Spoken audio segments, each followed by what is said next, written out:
അസ്സാം വലൈക്കും dear friends. ഇന്നത്തെ നമ്മുടെ സ്പെഷ്യൽ നിങ്ങൾ ആരും ഇതുവരെയും ട്രൈ ചെയ്ത് നോക്കിയിട്ടില്ലാത്ത ഒരു അടിപൊളി വെറൈറ്റി റെസിപ്പിയാണ്. നമ്മുടെ ഈ വീഡിയോ കണ്ടുകൊണ്ടിരിക്കുന്ന സമയത്ത് നിങ്ങൾക്ക് ഇഷ്ടപ്പെടുകയാണെങ്കിൽ ഒന്ന് ലൈക്ക് ചെയ്തേക്കണേ. അതുപോലെ തന്നെ നമ്മുടെ ഈ ചാനൽ ആദ്യമായിട്ട് കാണുന്നവരും ഇതുവരെയും സബ്സ്ക്രൈബ് ചെയ്യാത്തവരും പ്ലീസ് ഒന്ന് സബ്സ്ക്രൈബ് ചെയ്തേക്കണേ. ഞാനിടുന്ന വീഡിയോസ് ഉടനടി കിട്ടുന്നതിനായി സബ്സ്ക്രൈബ് ബട്ടന്റെ തൊട്ടടുത്ത് കാണുന്ന ബെല്ലൈക്കൺ കൂടി ക്ലിക്ക് ചെയ്തിട്ട് ഓൾ എന്ന ഓപ്ഷൻ എനേബിൾ ചെയ്യാനും മറക്കല്ലേ.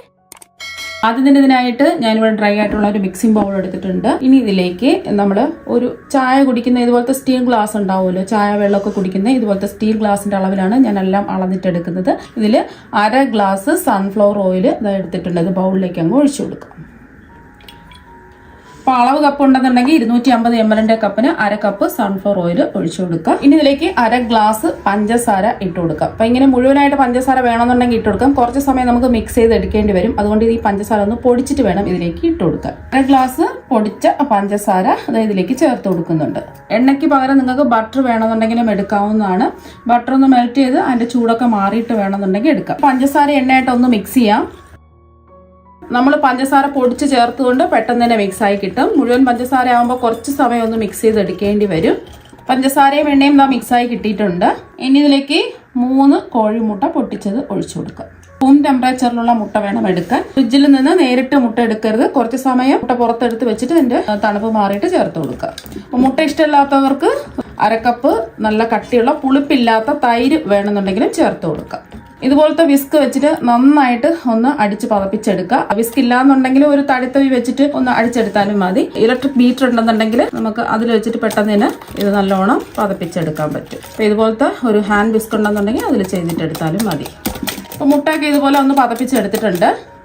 ഇതുപോലത്തെ ഒരു അരിപ്പ വെച്ച് കൊടുത്തിട്ടുണ്ട്. ഇതിലേക്ക് 1 ഗ്ലാസ് മൈദ ഇട്ട് കൊടുക്കുക. അളവ് കപ്പ് ഉണ്ടെന്നുണ്ടെങ്കിൽ 250 ml കപ്പിന് 1 കപ്പ് മൈദപ്പൊടി എടുക്കാം. മൈദയ്ക്ക് പകരം ഗോതമ്പ് പൊടി എടുക്കാവുന്നതാണ്. മൈദയിൽ ചെയ്തിട്ട് എടുക്കുമ്പോഴാണ് കുറച്ചും കൂടെ പെർഫെക്റ്റ് ആയിട്ട് കിട്ടുന്നത്. ഇനി ഇതിലേക്ക് 1 ടീസ്പൂൺ ബേക്കിംഗ് പൗഡർ ചേർത്ത് കൊടുക്കാം. വീട്ടിലുള്ള ഏറ്റവും ചെറിയ സ്പൂണിൽ വേണം ബേക്കിംഗ് പൗഡർ അളന്നിട്ടെടുക്കാൻ. 1/2 ടീസ്പൂൺ ബേക്കിംഗ് സോഡാപ്പൊടി ചേർത്ത് കൊടുക്കാം. ഇനി ഒരു 2 നുള്ളു ഉപ്പും കൂടി ചേർത്ത് കൊടുക്കാം, മധുരം ഒന്ന് ബാലൻസ് ചെയ്യാൻ വേണ്ടിയിട്ട്. എന്നിട്ട് ഇതെല്ലാം കൂടി ഒന്ന് ആദ്യം മിക്സ് ചെയ്യാം. എല്ലാം ഒന്ന് മിക്സ് ചെയ്തതിന് ശേഷം അരിച്ചെടുക്കാം.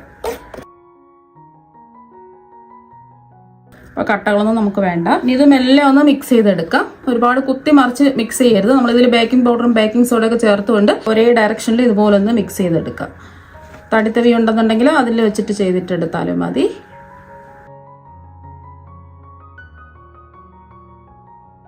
ഇപ്പോൾ ഒന്ന് മിക്സ് ചെയ്ത് എടുത്തിട്ടുണ്ട്. ഇപ്പോൾ കുറച്ച് കട്ടിക്കല്ലേ ഇരിക്കുന്നത്. ഇനി ഇതിലേക്ക് തിളപ്പിച്ചാറിയ കുറച്ച് പാലൊഴിച്ചു കൊടുക്കാം. അപ്പോൾ നമ്മൾ മാവും എണ്ണയൊക്കെ അളന്നെടുത്ത അതേ ഗ്ലാസിന്റെ അളവിൽ തന്നെ ഒരു 1/4 ഗ്ലാസ് തിളപ്പിച്ചാറിയ പാല് വേണം ചേർത്ത് കൊടുക്കാൻ. ഇതെല്ലാം കൂടിയിട്ട് ഒന്ന് മിക്സ് ചെയ്യാം. അപ്പോൾ അതെല്ലാം ഒന്ന് മിക്സ് ചെയ്തെടുത്തു. ഈ ഒരു രീതിക്കാണ് നമ്മുടെ ബാറ്റർ കിട്ടേണ്ടത്. ഇനി ഇതിലേക്ക് ഫ്ലേവറിന് വേണ്ടിയിട്ട് 1 ടീസ്പൂൺ വാനില എസൻസ് ചേർത്ത് കൊടുക്കാം. ബദാം എസൻസ് ഉണ്ടെന്നുണ്ടെങ്കിൽ അത് ചേർത്ത് കൊടുത്താലും മതി. വീണ്ടും ഒന്ന് മിക്സ് ചെയ്യാം. ആ മുട്ടയുടെ സ്മെല്ലൊക്കെ ഒന്ന് മാറി കിട്ടുന്നതിന് വേണ്ടിയിട്ടാണ് വാനില എസൻസ് ചേർത്ത് കൊടുക്കുന്നത്. അതൊന്ന് മിക്സ് ചെയ്തെടുത്തു. എല്ലാം വേണം മിക്സ് ചെയ്യാൻ. ഇനി ഇതിലേക്ക് നമ്മൾ ചേർത്ത് കൊടുക്കുന്നത് 2 ടേബിൾ സ്പൂൺ ബദാം പൊടിച്ചെടുത്തിട്ടുള്ളതാണ്. ഇതുപോലെ ചെറുതായിട്ട് ഒന്ന് പൊടിച്ചെടുക്കുക. ഇതും കൂടി ചേർത്ത് ഒന്ന് മിക്സ് ചെയ്യാം.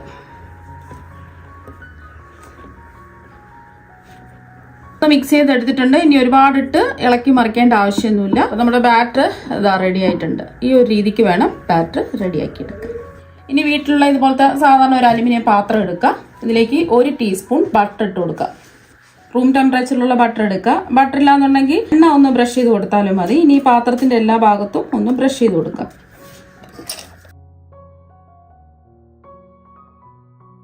പാത്രത്തിന്റെ എല്ലാ ഭാഗത്തും ബട്ടർ ഒന്ന് തേച്ച് പിടിപ്പിച്ചിട്ടുണ്ട്.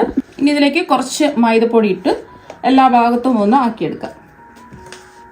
ഇതുപോലെ ഇട്ട് കൊടുക്കുക. എന്നിട്ട് പാത്രത്തിന്റെ എല്ലാ ഭാഗത്തും ഇതുപോലെ ഒന്ന് തട്ടിക്കുടഞ്ഞെടുക്കുക. ബാക്കിയുള്ള മാവ് അങ്ങ് മാറ്റുക. മാവ് തട്ടി കുടഞ്ഞ് ബാക്കിയുള്ള മാവ് മാറ്റിയിട്ടുണ്ട്. ഇതിന് പകരം നിങ്ങൾക്ക് ബട്ടർ പേപ്പർ ഉണ്ടെന്നുണ്ടെങ്കിൽ ബട്ടർ പേപ്പർ കട്ട് ചെയ്ത് ഇട്ട് കൊടുത്താലും മതി. ഇതിലേക്ക് നമ്മൾ തയ്യാറാക്കി വെച്ച ബാറ്റർ ഒഴിച്ചു കൊടുക്കുക.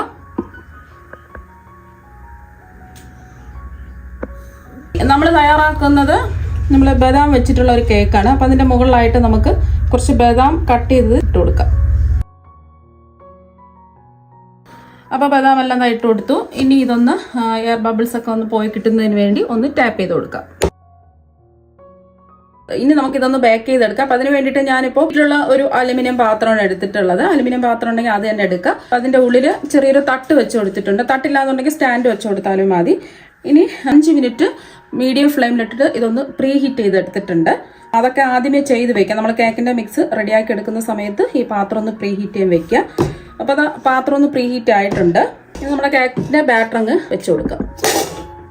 ഇനി മൂടി വെച്ച് അപ്പോൾ ആദ്യം നമുക്ക് ഹൈ ഫ്ലെയിമിൽ ഒരു 2 മിനിറ്റ് വെച്ച് കൊടുക്കാം.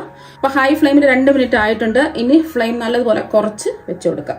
ഇപ്പം നമ്മൾ കേക്ക് ബേക്ക് ചെയ്യാൻ വെച്ചിട്ട് ഒരു 50 മിനിറ്റ് ആയി. ഞാനൊരു 40 മിനിറ്റ് ഒക്കെ ആയപ്പോൾ നോക്കിയിട്ടുണ്ടായിരുന്നു. അപ്പോൾ ആവാത്തത് കൊണ്ട് ഒരു 10 മിനിറ്റും കൂടി ഫ്ലെയിം കുറച്ച് വെച്ചിട്ട് ബേക്ക് ചെയ്തതായി എടുത്തിട്ടുണ്ട്. ഇനി നമുക്കൊന്ന് തുറന്ന് നോക്കാം.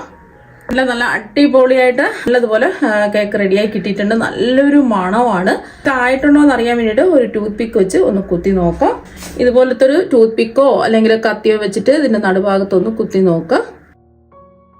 അപ്പൊ മാവൊന്നും ഒട്ടിപ്പിടിക്കാതെ ടൂത്ത് പിക്ക് ക്ലിയർ ആയിട്ട് കിട്ടിയിട്ടുണ്ട്. അപ്പൊ കേക്ക് നല്ലോണം ബേക്കായി കിട്ടിയിട്ടുണ്ട്. അഥവാ ടൂത്ത് പിക്കിന് മാവ് ഒട്ടിപ്പിടിക്കുകയാണെന്നുണ്ടെങ്കിൽ 5-10 മിനിറ്റ് ഫ്ലെയിം കുറച്ച് വെച്ചിട്ട് കേക്ക് ബേക്ക് ചെയ്തെടുക്കാം.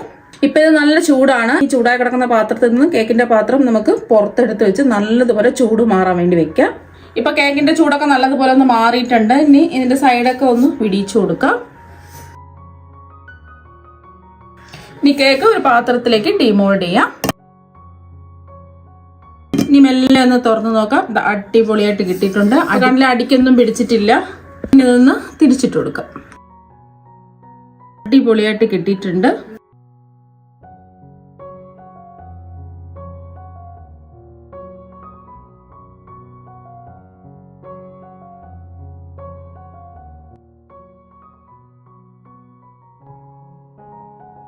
ഇനി നമുക്ക് ഈ കേക്ക് ഇഷ്ടമുള്ള ഷേപ്പിൽ കട്ട് ചെയ്തെടുക്കാം.